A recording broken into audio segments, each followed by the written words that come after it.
જે આવ્યા છે અને અહીંયા આપણને પ્રેમો સાથે જે બતાવવાના છે ત્યારે આપણે ખૂબ શાંતિપૂર્વક નિહાળશું. હવે હું વધારે ટાઈમ લેતા બેનને માઇક આપું છું. અને લઈને પધારેલા બંને બહેનો છે, બરોબર, એનું આપણે સૌપ્રથમ તો પુસ્તક દ્વારા સ્વાગત કરીએ. હું રમેશભાઈ અને વિનંતી કરું હર્ષવર્ધનભાઈ તમે તે બહેનનું અંજલિબેનનું પુસ્તક દ્વારા સ્વાગત કરીએ.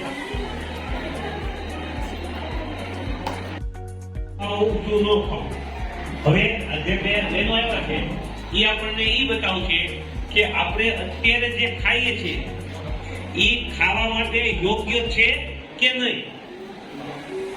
સાહેબે વાત કરી ને કે ભાઈ ઘણા બધા શાકભાજીમાં તે પેસ્ટિસાઇડ એટલે કે જંતુનાશકો નાખીને ઉગાડ્યા હોય અથવા બાહ્ય ફૂડ પેકેટ હોય એમાં એવી કંઈક વસ્તુ ઉમેરેલી હોય જેથી લાંબો સમય બગડે નહીં, જે આપણને સ્વાસ્થ્ય માટે પણ નુકસાનકારક હોય.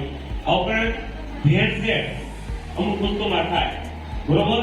તો આ ભેળસેળ વળ ખોરાક છે કે નહીં એ કઈ રીતના ખબર પડે, કયો ખોરાક ખરેખર યોગ્ય છે અને કયો આપણા શરીર માટે હાનિકારક છે એ કઈ રીતના ખબર પડે. આ ઘણી બધી બાબતો જે છે એ આપણને પ્રેક્ટિકલ દ્વારા કે કઈ રીતે તમે થોડીક એવી તમારી પાસે વસ્તુઓ હોય ઘરે, અમુક એમાં એવી વસ્તુ છે આયુર્વેદની એવી કે આપણે ઘરે પણ એ અવેલેબલ થઈ શકે, તો તમે પણ તમારા ઘરે આ પ્રેક્ટિકલ કરીને તમે જાણી શકો કે તમે જે વસ્તુ વાપરો છો એ શુદ્ધ છે કે નહીં. તો હું જાણ સમય ન લેતા અંજલિબેનને વિનંતી કરું કે આપણે ધ્યાન રાખવાનું છે.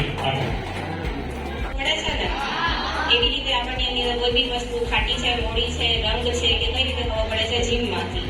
એવી જ રીતે આપણે વસ્તુની અંદર ખાવા પીવાની વસ્તુની અંદર ભેળસેળ એવું થતું હોય તો તે રીતે ખબર પડશે. એ બાબતની અત્યારે આપણે જાણકારી આપશું. ઠીક છે બધાને?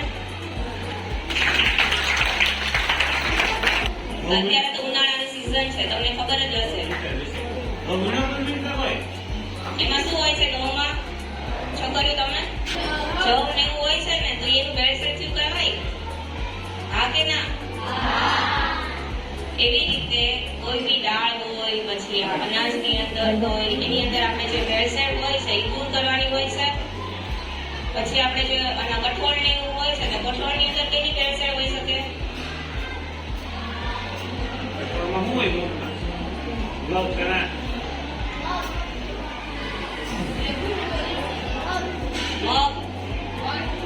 મગમાંથી કઠોળ કહેવાય છે એની અંદર કેની ભેળસેળ હોઈ શકે?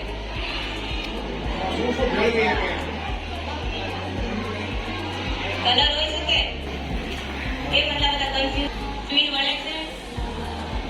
આવી રીતે તમે ઘરે બેઠા હોય ત્યારે દૂધને જ્યારે હલાવીએ ને ત્યારે આપણે દૂધ આપે ત્યારે ફીણ વળેલા જ હોય છે. થોડુંક વધારે હલાવીએ ને તો ઓટોમેટિક એની ઉપરના વધારે ફીણ હોય એ અલગ પડી જશે અને દૂધ નીચે પડી જશે.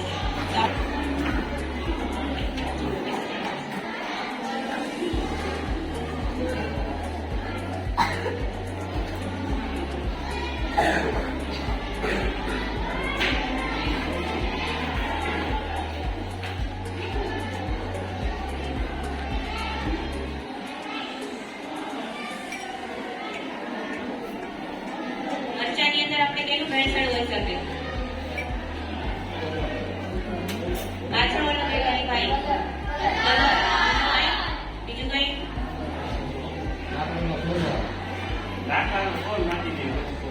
લાકડાનો છે કે નીચે? કોણ નીચે તરફ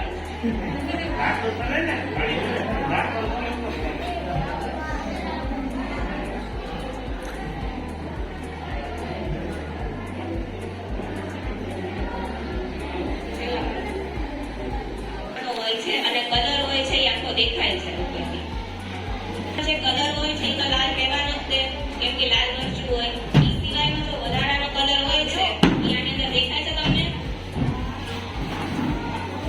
દેખાય છે? આની અંદર દેખાય છે? કોની અંદર સૌથી વધારે કલર દેખાય છે? એની અંદર વધારે ભેળસેળ હશે.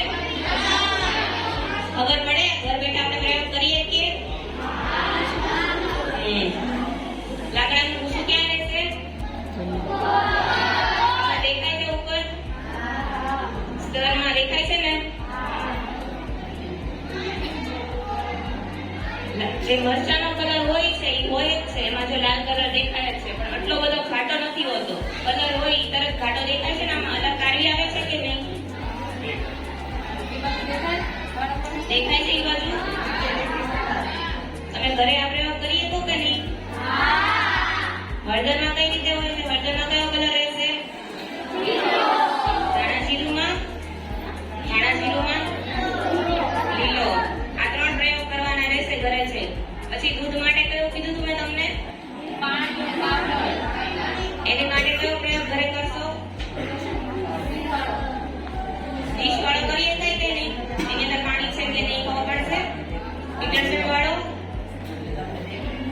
એવા પ્રયોગો છે કે તમે ઘર બેઠા આરામથી ભેળસેળ છે કે નહીં તમે કહીએ તો તમને ખબર પડે કે આની અંદર ભેળસેળ છે તો તમે બીજાને કહીએ તો કે આ વસ્તુની અંદર ભેળસેળ છે તો આપણે યુઝ ન કરીએ. શરીરને આપણને નુકસાન કરવાનું છે કે નહીં કે બીજાને કરશે? દવાખાને કોને જવાનું રહેશે પછી? ધ્યાન કોને રાખવું પડે? સરસ. તો એ પ્રમાણે થોડું ધ્યાન રાખીને સાવચેતી રાખીને આગળ વધવાનું રહેશે. હવે એક મીઠાનો પ્રયોગ કરવાનો રહેશે.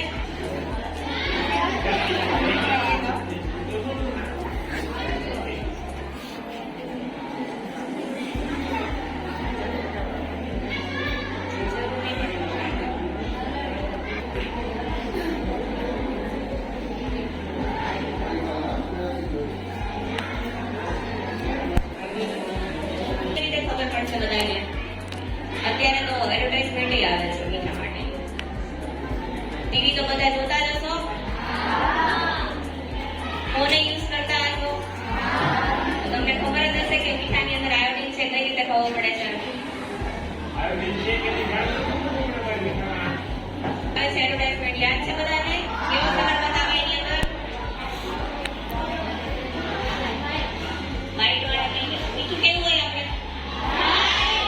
તો એની અંદર આયોડીન છે કેમ ખબર છે? કયો કલર આવશે? દૂધિયો કલર મીન્સ કે ભૂરો કલર જેવો આવશે. એ આપણને એનો ટેસ્ટ કરીએ છીએ. એ સિવાય મીઠાની અંદર કેવી ભેળસેળ હોઈ શકે? મીઠું કેવું હોય? કલર કે બીજું સફેદ કલરનું બીજું શું હોય? ખાંડ. પછી